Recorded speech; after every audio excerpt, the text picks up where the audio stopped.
Hello ladies and gentlemen, and welcome back to The Legend of Zelda Majora's Mask. In the last episode, we were cursed into the form of a Deku Scrub, but a creepy masked man told us that he could return us to our human form if we recovered our Ocarina, and in return all he wants is for us to recover a precious mask that was stolen from him by the Skull Kid. This episode, we're going to be finding a way to do just that, but... Night of the first day, 60 hours remain. So things change at night, and certain events happen and don't happen, and we don't get into a huge deal for now, but we will later, certainly. And indeed, if we talk to Tattle, she says, Come on, what are you doing? You can ask Jim about the secret route to the observatory. Wow, look at the time. You don't even have 3 days left. So yes, the Bombers are the kind of local group of kids who told us about a secret route to the observatory. And indeed, if we speak to the leader, Jim... What do you want, Shrimp? I'm busy practicing with my blowgun. If you can't pop that balloon, then don't mess with Jim. Go on now, scram.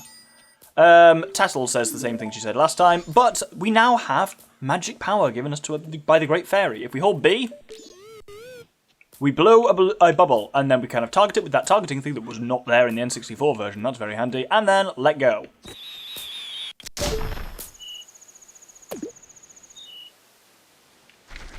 So he's a bit stunned by all of that. Are you the one who just popped that there? Not bad for a Deku Scrub. Racist.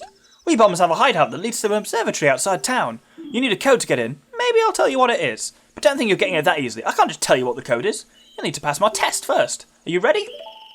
Alright then, line up guys. The 5 of us will run and hide in different places all over town. If you catch all of us before sunrise, we'll teach you the secret code. Oh, and Deku Nuts aren't fair game. They're bright and hurt our eyes, so you can't use them, okay? Got that? Alright, are you ready? Nah, idiot.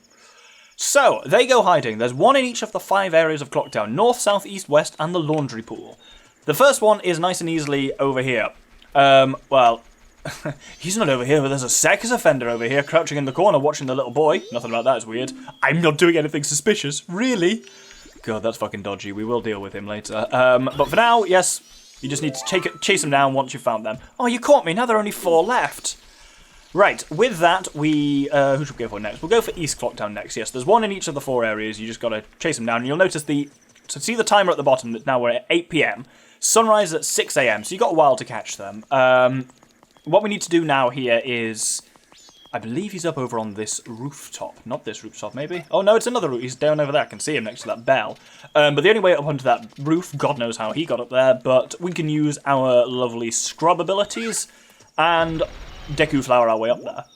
You have to wait until it's in that second whoop before, otherwise you won't get a proper launch out of it. He should be pretty easy because he's literally cornered himself. There you go. Oh, you caught me. Now there are only 3 left. Right, if we head round this corner here to the right, if you look on the map where that little red bit is, having the map of Clocktown is really handy actually, because you could check your maps in the old one, we didn't just have them on the screen, and it just makes navigating some of these areas really easy. In this crate right in the middle is... your next bomber. Now there's only 2 left. Oh, the terrier's after me again. Next up is the laundry pool. As you can see, doing this before 6 AM, easy. And I don't know what even happens if you don't do it. There's a man here. Playing a song you probably remember from Ocarina of Time if you watched that. Oh, look at who it is. He's hiding under a crate. La la la, they said I was too loud when I practiced in my room. They got mad, now I'm sad. I'll just stay here all night, away from their pad. And you are a child, so you must go to bed. That fitted wonderfully terribly with the music. With him just saying, shut up, fuck you, go to bed. Yeah, everyone thinks you're a child when you're a Deku Scrub, so... we are a child, I suppose. We're only supposed to be, 10 or something like that. But anyway, there was our bomber in the crate. The final one we need is if we head here over to West Clocktown? I don't know why I wasn't sure. You'll notice this throughout the game. I really struggle with East and West. If you were to say left Clocktown and right Clocktown, no problem. But remembering which of East and West is left and right, I just seem to really struggle with for some reason. You got these weird women dancing. They seem to be struggling. Then dance. Then struggle. And if you talk to them, they say, don't bother us! God, everyone's very rude at the moment, aren't they? But here's your final bomber. Easy. Oh, no way, you finally got me! You're pretty good for a Deku Scrub. What's with the racism here? If only you were human, good lord. Then I could give you an original bomber's notebook and make you a member. What do you guys think? No way! No scrubs! God, this is awful. I guess not. Once we let some kid who wasn't human join our gang, and boy did we ever regret it. Sorry. But I'll teach you the code, just like I promised. I can only tell you once though, so pay close attention. Are you ready?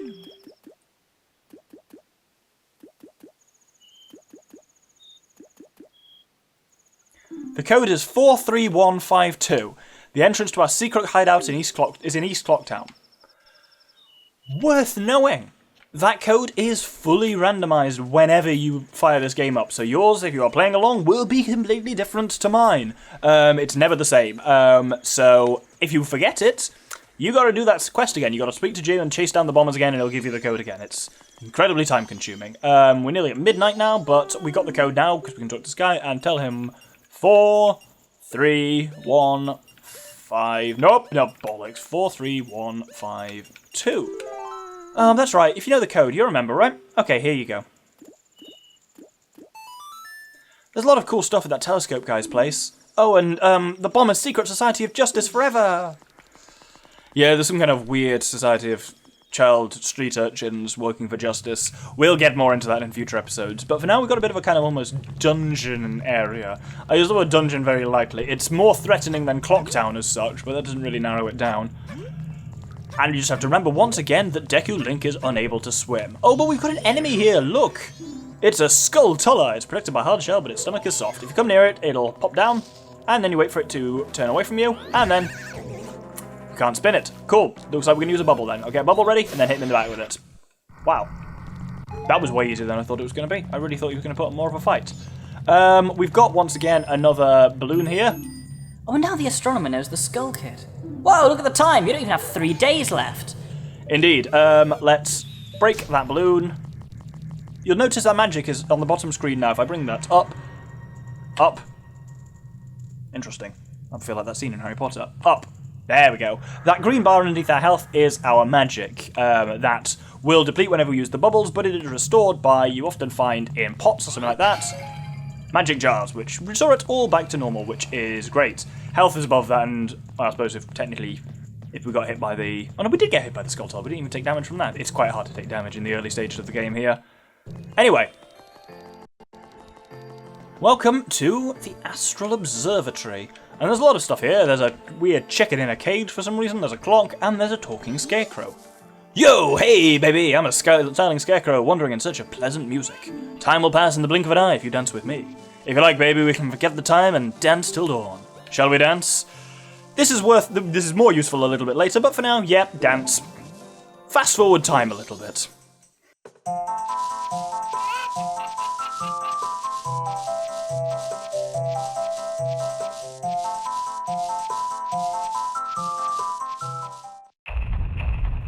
And now it is dawn of the second day. 48 hours remain.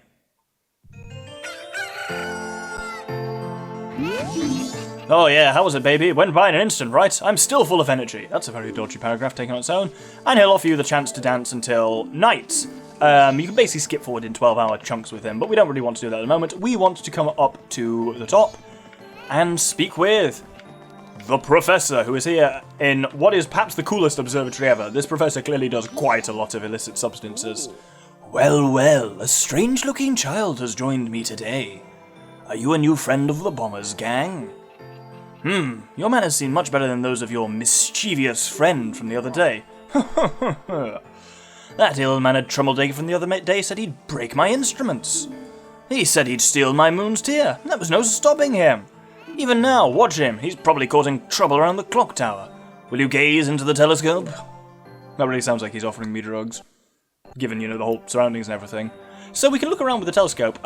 We can see various things over there. So I'll show you a little bit of the level. So this is looking back at Clocktown now. We've actually come out of this kind of eastern gate and down towards this bit here. There is stuff that... Oh, look at that. There's a real bomb chew.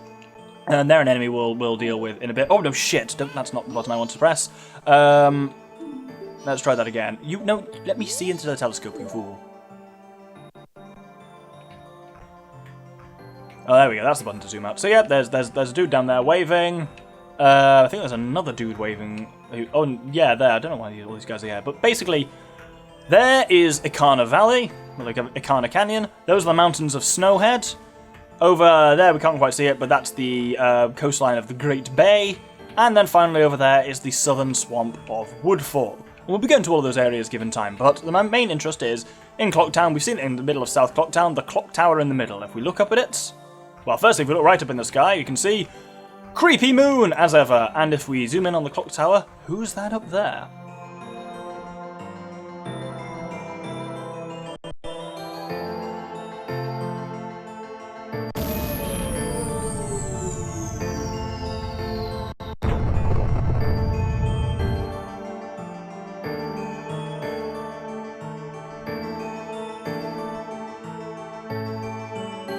Did he just waggle his arse at us? That's not on, good lord. Well, did you find that troublemaker and that loud noise? What was that? Perhaps another moon's tear has fallen nearby. Go through that door and take a look outside. But I wonder how that troublemaker got on top of the clock tower. The only way up there is through the clock door, and that only opens on the eve of the carnival. I can see the point he's trying to make, and he's given us important gameplay advice, but also we've already seen the Skull Kid flying, but hey, let's not think about that too hard. And yeah, so up here, we're actually now out into Termina Field, but we can't get into Termina Field properly because there's a gate in the way. But we can get, indeed, what came falling out of the moon when the Skull Kid, he seemed to call it forth from the moon. We can grab a moon's tear. Its sparkling beauty radiates rather strangely. Good one. Radiates rather strangely. Hey, just so you know, items like this are called gear. Gear is basically stuff you won't normally need to mess around with or think about too much. Tap on the low screen if you ever want to look at the gear-like things you've collected. The moon sure is huge right now. It looks like it's about to come crashing down on us. But don't worry about that silly moon, just focus on the Skull Kid. We know where he is and there's nothing left to do here. Let's go to the clock tower. So, if I do bring up the gear screen, you will see, yes, we've got the moon's tear there, we also got the shield and sword. You'll notice that the moon's tear, however, is not on my visualizer, and I will explain the rationale for that next episode. But there is a rationale for it, certainly, don't you worry. We haven't really got anything for the visualizer so far, because there's limited things you can do, actually, while you're in this, kind of, roughly speaking, tutorial area. But yes, we've been told that the clock tower, we need to go up to the clock tower because that's where the Skull Tower Kid is, but the way up to that tower only opens on the eve of the carnival. Can you guess when the carnival happens? Shouldn't be that surprising, but there's one brief thing I want to do, so let's head back to East Clock Town. So you'll notice a couple of things. Firstly, the music has changed. It's a remix of the same music, but it's played with an ocarina, and it's raining. But other than that, we need to go to this place here. If we read this thing, it says, Mayor's official residence. In we go.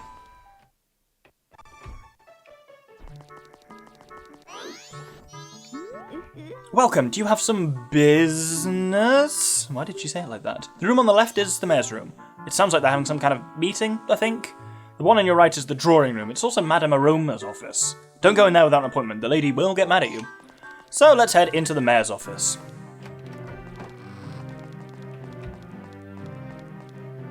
And there is some kind of argument going on by the looks of it. Most of the townsfolk have already taken shelter without waiting for the mayor's orders. The only ones left are public servants and committee members. Mr. Mayor and Carnival Committee members, please order those who remain to evacuate. Well... You cowards! Do you actually believe the moon will fall? The confused townfolk simply caused a panic by believing this ridiculous, groundless theory. The soldiers couldn't prevent the panic, but outside the town walls is where the danger is. You want answers? The answer is that the carnival should not be cancelled. Isn't that right, Mr. Mayor? Well... Are you serious, Muto? It seems that giant chunk of rock above us hasn't caught your eye. At this time of year, we are overrun by tourists. So why is the town empty? Clearly it's your job to ensure the carnival's operation, but that's only if people are here for it. Don't drag the merchants and soldiers into this. If the soldiers wish to run, then run, Viscern. We councilmen will stick to tradition.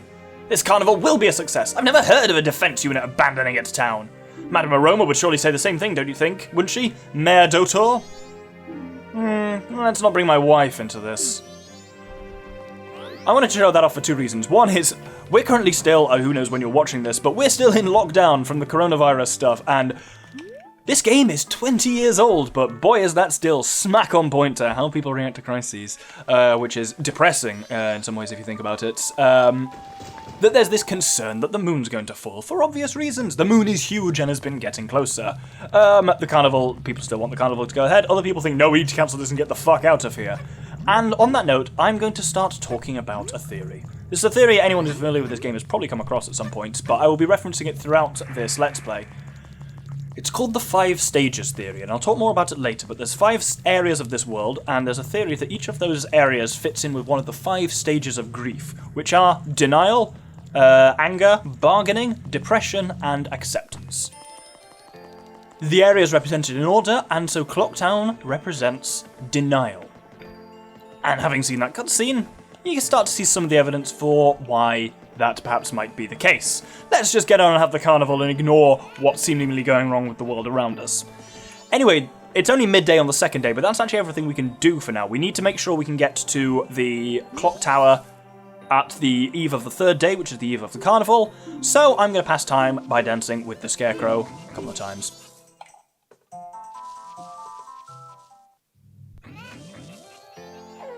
So, on the night of the final day, with 12 hours remaining, oh yeah, how was it? Went by in an instant, right? I'm still full of energy, but outside seems to have gotten kinda dangerous. Yikes, I'm getting out of town. See you later, baby.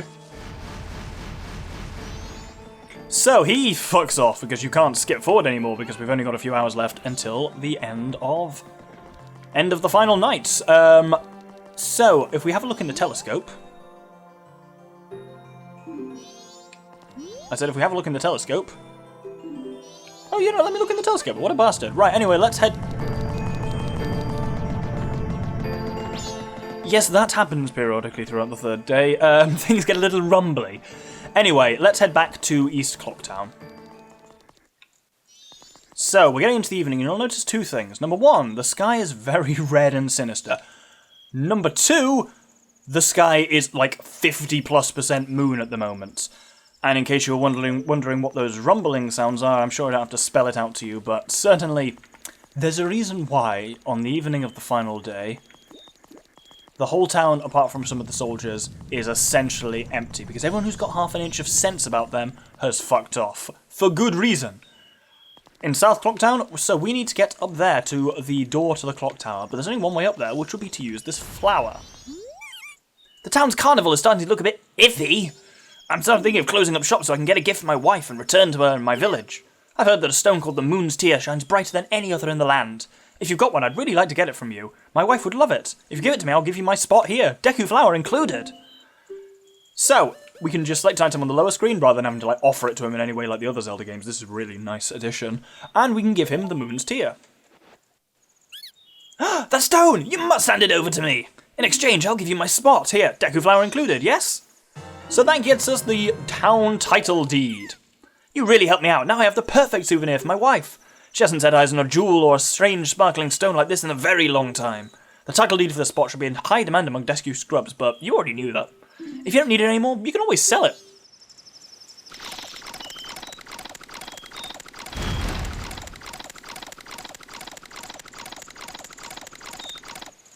So he joins everyone else in fucking off before the carnival, but we can now use his flower to fly up towards the base of the clock tower. And here, there is another thing for the visualizer briefly. Looks like we still can't use the stairs that lead up to the roof. Oh well, it can't be helped. For now, just do something to pass the time. Chat with people, do a little dance, whatever. It's really not my business. The do a little dance is hinting at the actual way to pass forward time at the moment. But we can grab this thing here and get some to the visualizer. This is a piece of heart. There's 52 of them in total, but every 4 you collect will assemble a new heart container. So that heart container gives you an extra heart on the bottom screen, which makes you more immune to attack. So, oh, he's still stayed here. I'm curious as to see what he says. It doesn't open until midnight on the eve of the carnival, so we've got some time to chat to him, I suppose. Hey, Deku Kid, you waiting for us to finish the bridge from the festival tower to the clock tower entrance up there? Sorry, my apprentices panicked and ran away. This is all we got for a festival tower. It's not quite tall enough, is it? Shish! Even if we went to the top of the festival tower, we wouldn't be able to get up to the clock tower entrance. I apologise for all this. I wish I could scare that moon away. Well, at least he is sticking to his guns. Not for all the good it'll do him. Words, that didn't go particularly well. But yes, there is nothing to do now other than wait for midnight.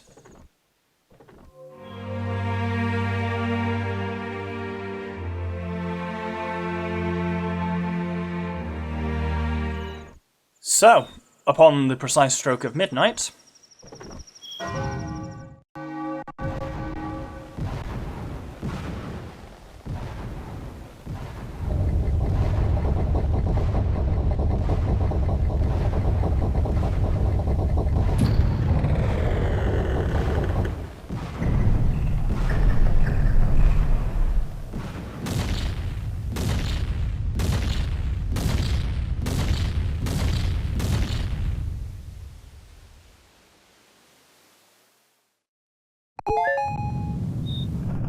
the door up to there opens, and so begins some of the best music in this game, which you only get to hear for not even 5 minutes. And now is not the time to listen to it. This is the music from the final hours. But, well, let's have a little bit of it, I suppose.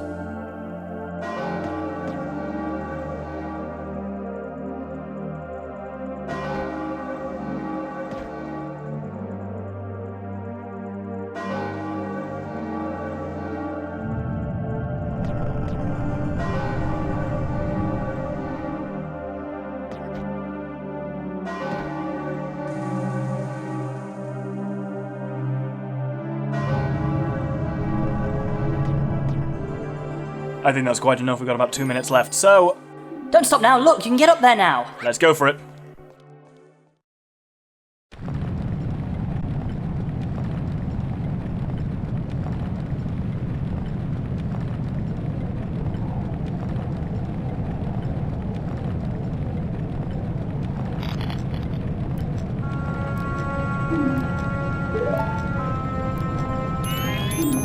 Sis!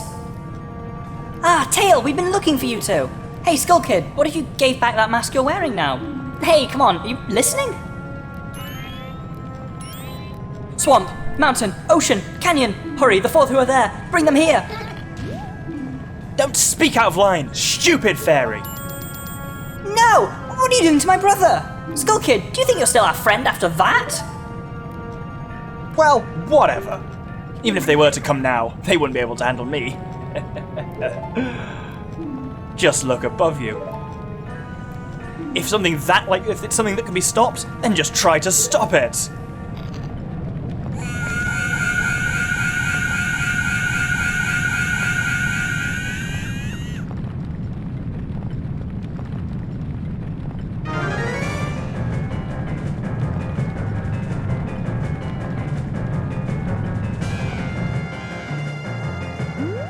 God, I hate that scream he does. It's a good sound, but it freaks me out a bit. So you get a full 5 minutes here, despite how much time it told you had. Skull Kid's up there, not much you can do about him, so whack him in the mouth with a bubble.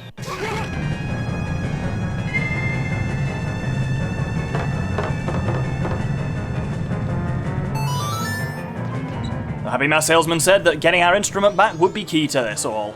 You got the Ocarina of Time back. Princess Zelda gave you this precious instrument. Take it out with the Ocarina button and play it with the other buttons. Suddenly, memories of Princess Zelda come rushing back to you.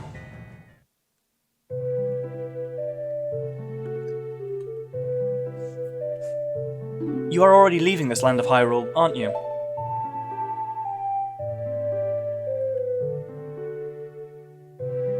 Even though it was only a short time, I feel like I've known you forever. I'll never forget the days we spent together in Hyrule. And I believe in my heart that a day will come when I'll meet you again. Until that day comes, please, take this.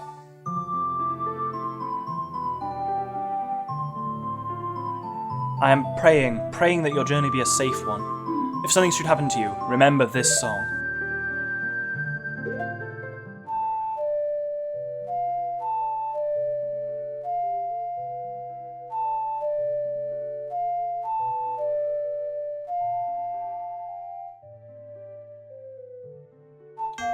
Oh, God, cocked that up, didn't I? Anyone who's played Ocarina of Time will recognise this song, but there we go. Time for a new visualizer element.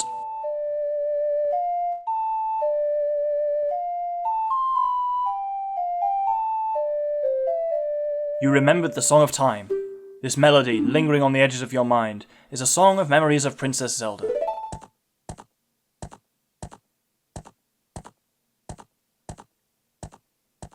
The goddess of time is protecting you. If you play the Song of Time, she will aid you.